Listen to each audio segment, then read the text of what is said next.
So, when asked the question about basically how do we motivate our students to read, or on a college level, how do we make sure that students are actually doing the reading, is something that kind of hit me in the gut. So, I just want to start with kind of my own personal experience with this.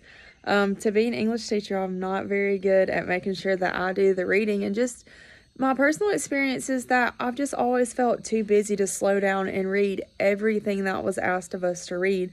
It always felt like we had a short time to read a really huge bulk of literature, and I always really struggle with that.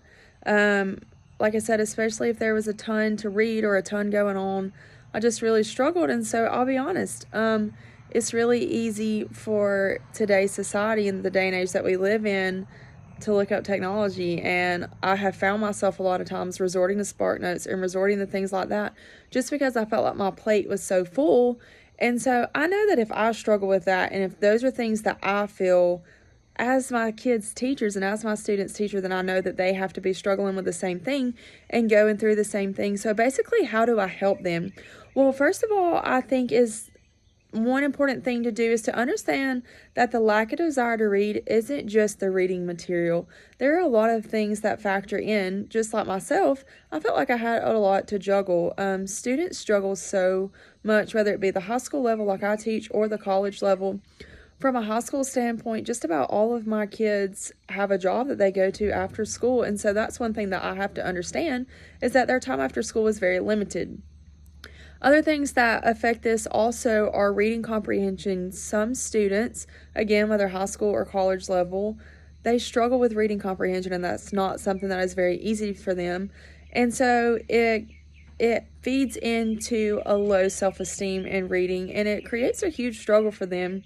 And also the lack of interest in topic. A lot of times you always hear, why are we reading this? This is boring. And that does contribute to it. So I think one of the most important things that we need to do in order to motivate our students to read is just get to know our students. Always get to know our students. The second thing that I think is important in trying to motivate our kids or our students to read, whatever level it be, is to understand that a good grade doesn't always mean good engagement. And that was from one of the articles that we read. A lot of teachers feel the need to use a quiz as a threat. Oh, well, if I give them a quiz, then they'll have to read. But that isn't always the case. Kids can guess, especially on multiple choice. And I think it's important to understand that a good grade doesn't always show good engagement. And I believe that is our goal, or I know it's definitely my goal, to ensure that my kids are engaged, because when they're engaged, then I feel like they learn the best. The third thing that I would like to say, and probably the most important, is to give students a voice. I feel like a lot of times, again, whether at high school or college level, they feel like the teacher is in charge and they just kind of have to put up with it. But I feel like when we give students a voice, that they tend to respond better and they tend to learn more. So one way that we can give them a voice is give them choice in what they read, and that's if this is possible. This is sometimes a little bit easier on a high school level as we just try to hit certain standards, and so different reading material is available for us. But if you can, give them a choice in what they read. Second of all, give students a different task. Give students the role of the discussion facilitator. A lot of times this makes them approach the reading a little bit differently, and this was also in one of the articles, and I thought this was a really good point.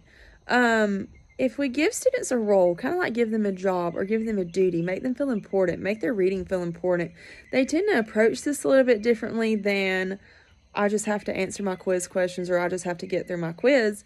If they feel like they're in charge and they have the role as the facilitator, then a lot of times it changes the game for them. Another way that we can give them a voice is how they demonstrate what they have read. The whole point of quizzes and the whole point of them demonstrating what they've read to us is for us to assess them. Well, there's more than one way to assess students, and a quiz is not always the answer. A quiz is not always the answer. You can allow them to be the facilitator. You can allow them to be question contributors. You can have handouts to them that promote discussion questions and different things like that. There are a variety of things, but give students a voice, whether it be in what they read, or whether it be in basically how they demonstrate what they're reading. Give them a voice and allow them to feel ownership. The fourth thing that I would also like to say is that show that the reading material is necessary. And what I mean by that is if students come to class and we're going over in detail exactly what they've read, then they're going to feel no need to read it because they know they can get that same information from class. So basically use the reading as a base for the discussion and don't use class as the detail-oriented task of it. Basically get to know maybe what students found interesting, what they struggled with, and things like that, but not as a summary or a synopsis of what they read. And finally, the last thing I would like to say is make it manageable.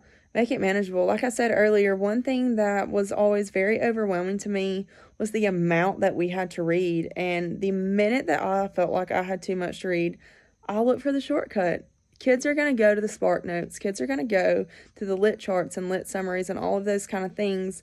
But we need to make it manageable for them. That doesn't mean that we don't push them, but it does mean that we get to know them, we understand them, we make it manageable for them, and show that reading is important.